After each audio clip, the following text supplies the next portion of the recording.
नमस्कार दोस्तों, राधे राधे। देवउठनी एकादशी से लेकर पूर्णिमा तक तुलसी जी का विवाह किया जाता है।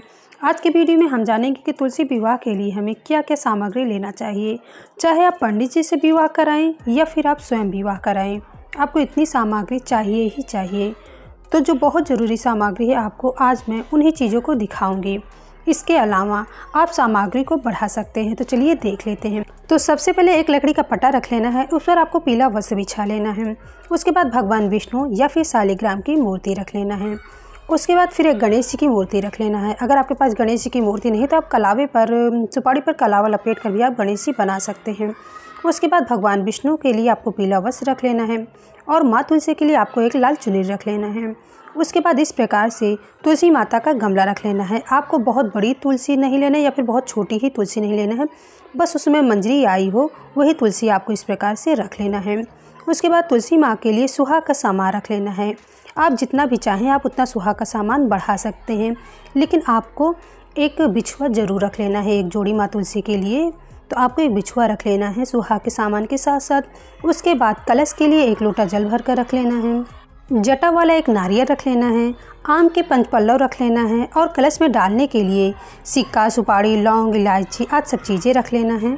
वरमाला के लिए हम 2 माला ले लेंगे और चढ़ाने के लिए कुछ फूल रख लेना है। उसके बाद भोग लगाने के लिए आपको फल रख लेना है। उसके बाद आपके पास कोई मिठाई है तो आप मिठाई रख लीजिए। आप चाहे घर पर बना सकते हैं मिठाई या फिर आप मार्केट से भी ला कर के रख सकते हैं। तुलसी माँ को अर्पित करने के लिए आपको साड़ी रख लेना है, सूट रख लेना है। आपको कुछ ना कुछ ज़रूर वस्त्र स्वरूप रख लेना है। अगर आपके पास संभव हो तो आपको शालिग्राम यानी कि विष्णु भगवान के लिए आपको कोई ना कोई वस्त्र रख लेना है। अगर नहीं संभव हो तो आप सिर्फ तुलसी मैया को ही आप चढ़ा दें, बहुत है। उसके बाद हल्दी रस्म करने के लिए हल्दी रख लेंगे थोड़ा सा, और मेहंदी रस्म करने के लिए आपको एक नई कीप की मेहंदी रख लेना है।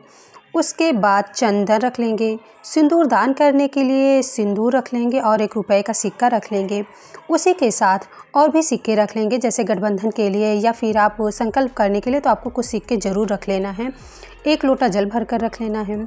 आरती करने के लिए कपूर रख लेना है। एकादशी के दिन चावल नहीं चढ़ाया जाता है तो आपको ध्यान देना है कि आपको सफ़ेद तिल रख लेना है।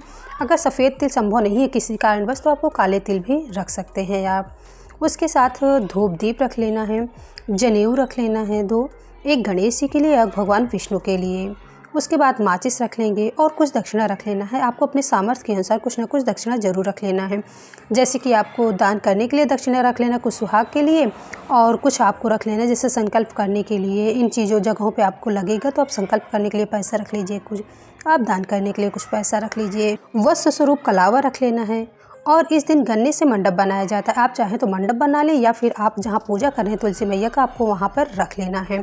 इसी के साथ तुलसी माँ को दान करने के लिए कुछ बर्तन रख लेना है। तो आपको कुछ बर्तन आप रख लीजिए, जैसे प्लेट, थाली, कटोरी, चम्मच आदि चीज़ें रख लीजिए। आपको कुछ ना कुछ बर्तन ज़रूर रख लेना है।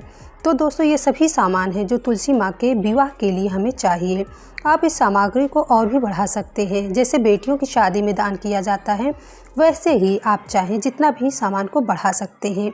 लेकिन अगर आप ज़्यादा चीज़ें नहीं दे पाते हैं तो आप तुलसी माँ का विवाह कराने के लिए आपको इतना सामान आपको ज़रूर से ज़रूर लेना होगा।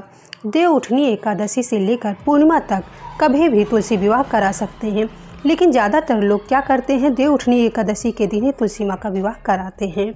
तो दोस्तों, ये सभी सामान है जो तुलसी माँ के विवाह के लिए आपको लेना बहुत ज़्यादा ज़रूरी होता है। Thank you.